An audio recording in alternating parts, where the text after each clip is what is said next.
नमस्कार, एक बार फिर से मैं आप सभी के सामने उपस्थित हूँ बेहद महत्वपूर्ण टॉपिक के साथ। और यहाँ पर एक फिर से कार्य घंटों को लेकर के मुद्दा बहस छिड़ चुकी है। यहाँ पर कर्नाटक सरकार का कहना है कि भाई जो लोग हैं वो 8 घंटे से बढ़ करके 12 घंटे 15 घंटे काम किया करें, यानी कि अपने कार्य घंटों को वो बढ़ाएं। ये जो 8 घंटे हैं ये सफिशिएंट नहीं है भाई साहब। इस पे आप लोगों की क्या राय हो जाती है? यानी कि ये इंसानों को इंसान नहीं मशीन बनाना चाहते हैं। इनका कहने का मतलब ये कि 8 घंटे कोई काम थोड़ी ना होता है। काम होता है जब तुम 15 घंटे काम करोगे, जब तुम 18 घंटे काम करोगे वो काम माना जाएगा। इनके लिए 12 घंटे भी काम नहीं है। अगर जनरली मैं बात करूं कि किसी ऑफिस की टाइमिंग 8 घंटे है तो जनरली ये देखा जाता है कि कई बार वो टाइमिंग एक्सटेंड होकर के 10 घंटे भी हो जाती है, कई बार वो 12 घंटे भी हो जाती है एज पर वर्क जो आपके प्रोजेक्ट्स होते हैं उसके अकॉर्डिंग। तो इनका कहना है 15 से 18 घंटा जो है वो परफेक्ट टाइमिंग है और इसमें सही उत्पादकता निकल करके सामने आएगी और इसमें सरकार को बहुत ज़्यादा हेल्प मिलेगी। आपकी क्या राय है ज़रूर बताइएगा। और सैलरी वेजेस बढ़ाने की कोई बात नहीं है, बात खाली बस है कार्य घंटे बढ़ाने की। बाकी तुम काम करते रहो गधों की तरह, सैलरी और पैसा जो तुम्हें है वो वैसे ही मिलना है, 1-2 रुपया टाइप बोनस मिल जाएगा तुमको, बात खत्म। चलिए, इससे पहले आपको मैं बता दूं UPSC mains advance mentorship programme शुरू करी है संस्कृति IAS, जिसमें 2 सेगमेंट में आपको ये जो मेंटोरशिप प्रोग्राम है वो मिल सकता है, online and offline. 2 fees categories होने वाली हैं। जो संस्कृत IAS के स्टूडेंट्स हैं उनको स्पेशल छूट दी जाएगी और जो बाहरी स्टूडेंट है उनके लिए फीस आपकी अलग रहने वाली है। फॉर फर्दर इन्फॉर्मेशन आप हमारे नंबर 9555124124 पर कांटेक्ट कर सकते हो। There is also a batch of 71st BPSC PT targeted batch. जो भी इसको ज्वाइन करना चाहता है ज्वाइन कर सकता है। 70 डेज प्रोग्राम ये भी होने वाला है। And there is a special offer कि आपको prelims test series free of cost यहाँ पर प्रोवाइड करवाई जाएगी। ठीक है, चलिए आगे बढ़ लेते हैं। Bad news for techies. Karnataka government plans to increase working hours to 12 hours per day. IT union oppose a move. अब देखो, ये IT सेक्टर के लिए सबसे बड़ी समस्या है कि अभी तक तो तुम लोग वैसे भी ट्रीट किए जाते थे नॉर्मली गधों की तरह, और अब जो है और भी ज्यादा ये गधों की तरह ट्रीट करने वाली बात हो गई है। यानी कि हम इंसान थोड़ी ना है जो हम काम कर रहे हैं। अगर आप IT सेक्टर में हैं तो you don't have any personal lifes, you don't have any responsibilities of your families, you don't have to be available for your families. आपको सिर्फ अपनी कंपनी के लिए अवेलेबल रहना है। तो IT सेक्टर का जो हाल है वो बहुत ज्यादा बुरा होने वाला है इफ ये बिल पास हो जाता है। तो अगर कोई भी IT सेक्टर का मुझे देख रहा है then please tell me what is the environment and what is the work culture out there. ये जो 10-12 घंटे की बात कही जा रही है, मुझे लगता है कि आप लोग ऑलरेडी 12 घंटे काम करते हो। ऑलरेडी आपको बॉसेस बैठा लेते हैं, सैटरडे संडे भी बुला लेते हैं। There is no any rule and regulation and there is no any, अगर मैं बात करूं आपके राइट्स की बात की जाए तो ऐसा नहीं होता, राइट। अब देखो, कर्नाटक सरकार जो है वो काम के घंटे बढ़ाने का प्रस्ताव रख रही है। इसमें रोजाना जो काम के घंटे हैं वो आपके बढ़कर के 9 से 10 हो जाएंगे। अब 9 से 10 अगर काम के घंटे आप बढ़ा रहे हो तो एटलीस्ट आप फिर सैलरी का जो मिनिमम वेज है उसको भी बढ़ा करके कुछ तो कुछ करो। ओवर टाइम की सीमा भी इसमें बढ़ेगी। न्यायमूर्ति पहले ही 70 घंटे की बात कह चुके हैं, क्योंकि इनको तो मतलब नहीं है, इनका पूरा चला गया है जवानी, तो इनको अब क्या मतलब है, ठीक है। तो इनको तो दिक्कत ही नहीं है, अभी बुढ़ापे में 70 घंटे के काम की बात कर रहे हैं। चलिए, इस प्रस्ताव पर ऑनलाइन प्रतिक्रियाएं आई हैं और लोग न्यायमूर्ति का इसमें जिक्र कर रहे हैं। कर्नाटक सरकार shops and commercial establishment act 1961 और उससे जुड़े जो प्रावधान है 1963 के, उसमें बदलाव करने वाली है। प्रस्ताव के अनुसार दैनिक कार्य घंटे आपके 9 से बढ़कर के 10 हो जाएंगे। 9 से वैसे भी 8-9 घंटे तो आप काम करते हो तो 10 घंटे हो जाएंगे। ओवर टाइमिंग की सीमा 12 घंटे रहेगी और 3 महीने में ओवर टाइम 50 घंटे से बढ़कर के 144 घंटे करने की बात कही जा रही है। कर्नाटक सरकार के इस प्रस्ताव को ईज ऑफ डूइंग बिजनेस में एक कदम के रूप में पेश किया जा रहा है, परंतु कई विशेषज्ञ इसे श्रम से जुड़े जो सुधार आने वाले हैं उसमें अड़चन के रूप में देख रहे हैं। वो कह रहे हैं कि श्रमिकों के अधिकारों में कटौती हो रही है। आप इस तरीके से, जो कि बिल्कुल भी एथिकल नहीं है भाई, ऑलरेडी कोई इंसान वर्क कर रहा है, वो अपने वर्किंग आवर्स 9 ही दे रहा है। अगर आप बढ़ा करके 9 कर रहे हो तो वो उस बंदे को वर्किंग आवर्स 10 से 12 घंटे देना पड़ेगा। उसकी भी अपनी फैमिली है, उसकी भी अपने शायद कुछ रिस्पॉन्सिबिलिटीज होंगी फैमिली के प्रति, उसके भी अपने बच्चे हो सकते हैं, राइट।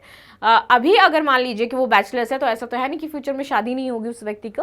देन उसके बाद जो वो बैलेंस है, फैमिली बैलेंस और जो वर्क बैलेंस है, उसको बिठाने में उस व्यक्ति को बहुत ज़्यादा समस्याएं आ सकती हैं। लेकिन आप इस बारे में सोचना नहीं चाह रहे हो, राइट। आगे आते हैं। भारत में श्रम कानूनों को पहले ही कोडिफाई किया जा चुका है, जैसे कि code on wages, industrial relations code आदि।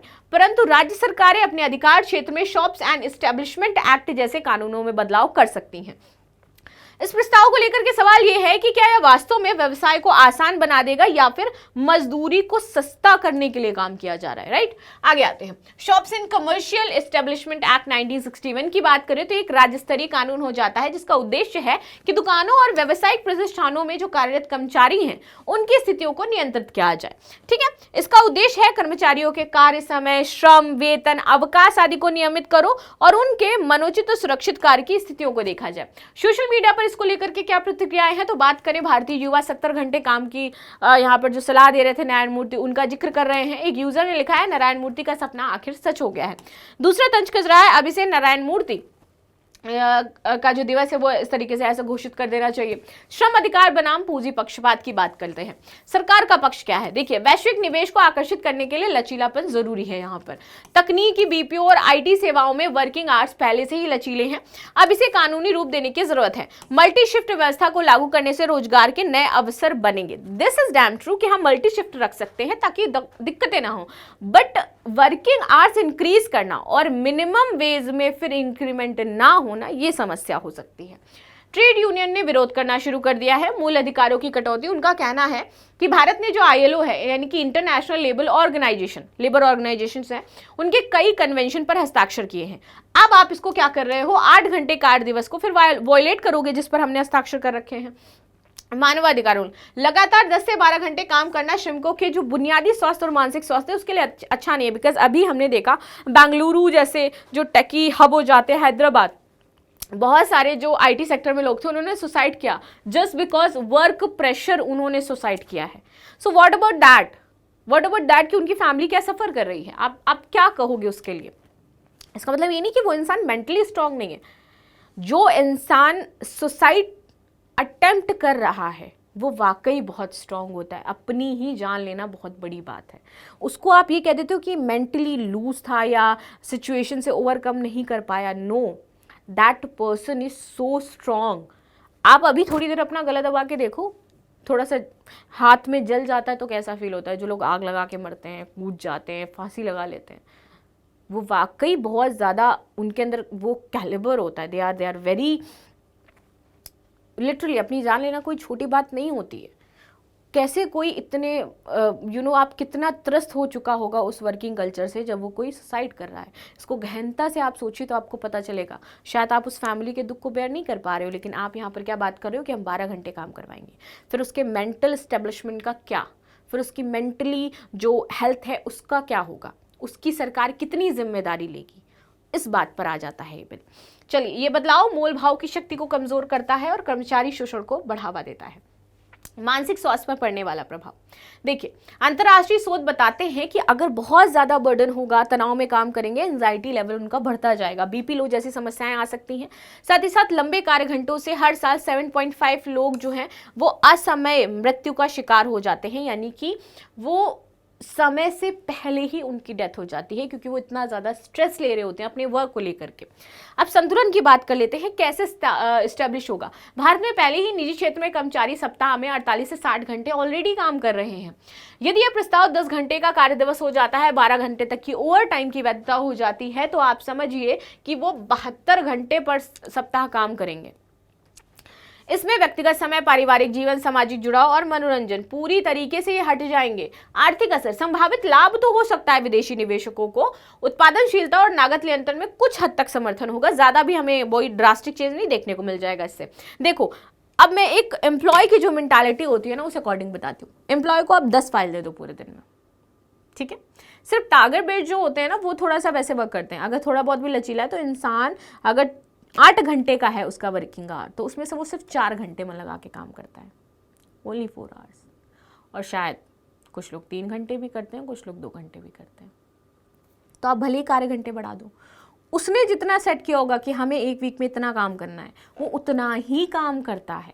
And this is true. अगर मैं गलत हूं तो आप लोग मुझे बता सकते हो। ठीक है, संभावित नुकसान, कर्मचारियों का मनोबल गिर सकता है, रिटेंशन दर घटेगी, अधिक लोग नौकरी बदलेंगे और लायबिलिटी कंपनियों की यहां पर बढ़ सकती है। कानूनी नीति और संबंधी दृष्टिकोण की बात करते हैं। क्या संविधान इसकी इजाजत देता है? बिल्कुल नहीं। हमारे पास आर्टिकल 21 है, हमें जीवन जीने का अधिकार है और अच्छे से जीने का अधिकार है। मेंटली स्ट्रेस रह करके जीने का अधिकार नहीं है, तो इसलिए मानसिक शांति उसमें निहित हो जाती है। आर्टिकल 42, संविधान राज्य में काम की उचित स्थिति और मातृत्व राहत सुनिश्चित करने को कहता है। यदि यह प्रस्ताव जीवन की गुणवत्ता को प्रभावित करता है तो यह संवैधानिक समीक्षा में जाएगा और यह पूरी तरीके से आपका गलत हो जाता है। जापान की बात करें, 8 घंटे पर डे प्रैक्टिकल के तौर पे वो लोग काम करते हैं। जर्मनी में 7 से 8 घंटे हैं, अमेरिका में भी 8 घंटे हैं। चीन में 996 कल्चर है, यानी कि 9 AM to 9 PM 6 दिन की इनकी होती है जॉब, और कोर्ट द्वारा गैर कानूनी इसको घोषित किया जा चुका है। फ्रांस की बात करें, 35 आवर्स पर वीक सबसे कम ये लोग काम करते हैं। जीवन संतुलन में सर्वोपरि कहे जाते हैं। अधिकतर देश कार्य घंटे बढ़ाने की दिशा में बढ़ रहे हैं, वो लोग कार्य घंटे कम कर रहे हैं, और India is the only country जो कार्य घंटे बढ़ाने की बात कर रहा है। सामाजिक विमर्श और आगे की राह की बात करें तो यहाँ पर संतुलन बहुत ज्यादा आवश्यक हो जाता है, इस पर हमें बातचीत करनी चाहिए। लास्ट में we have a question, Karnataka सरकार किस अधिनियम में संशोधन कर कार्य घंटे बढ़ाने का प्रस्ताव लाई है? Industrial disputes act 1947, labour welfare act 1965, shops and commercial establishment act 1961, working time regulation act 1980। And this is the news जो हम लोगों ने डिस्कस करी। फर्दर आपकी क्या यहाँ पर इनपुट्स हो जाते हैं मुझे ज़रूर बताइएगा। मिलते हैं नेक्स्ट क्लास में, तब तक के लिए धन्यवाद। लाइक शेयर सब्सक्राइब करना बिल्कुल भी ना भूलें and thank you so much.